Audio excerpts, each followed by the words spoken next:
ভাই রোজা তো 4-5টা হয়ে গেলে নতুন মুরগি উড়াইছেন, এখন কয়টারে বেশ মুখে দিই? 160 টাকা কেজি। ধরো ভাই, পাশের দোকানে আপনার 200 টাকা কেজি বেচতে আছে, আর আমি বেচবেন 160 টাকা। পাশের দোকানে 200 টাকা বেচে তেমক কি, মোরা 150 টাকা কিনছি, 160 টাকা বেচমু। সব গরিব মানুষ খাইতে পারবে। আরে ভাই, আপনি বুঝতেছেন না, রমজান মাস ব্যবসা করার সময় 200 টাকা কেজি বেচমু, সবাই খাইবে, টেনশন করেন না। এই সর এনতে সর, গরিবে গরুর গোস্ত কিনে খাইতে পারে না, এই মুরগির গোস্ত খাইয়েই গরুর গোস্ত স্বাদ পায়। বুঝলাম না ভাই, গরিবের কথা চিন্তা করলে লাভ হইবে, ব্যবসার কথা চিন্তা করতে হইবে। বাকি 11 মাস আছে, এই মাসে ব্যবসা ভালো হইবে।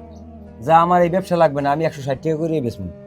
ভাই আর একবার ভাই দেখেন, 200 টাকা যদি কেজি বেশি, একদম চোখ বুঝতে বেচা যাবে। সর আমার সামনে দিয়ে সর, আমি মুরগি 160 টাকাই বেচমু। যা আমার সামনে দা, তোর কি শয়তানে পাইছে? ভাই মুরগির কেজি কত?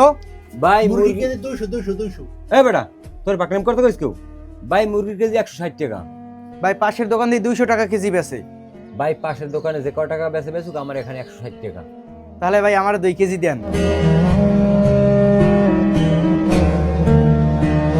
এ পিসি, 2 কেজি আনতে একটা মুরগি মেপে দে। তুই আনবো 2 কেজি আনতে একটা মুরগি মেপে দে। তুই নাইম, তোর মন খারাপ কেন? না এমনি। ও নাইম, মন খারাপ করে কি হইবে?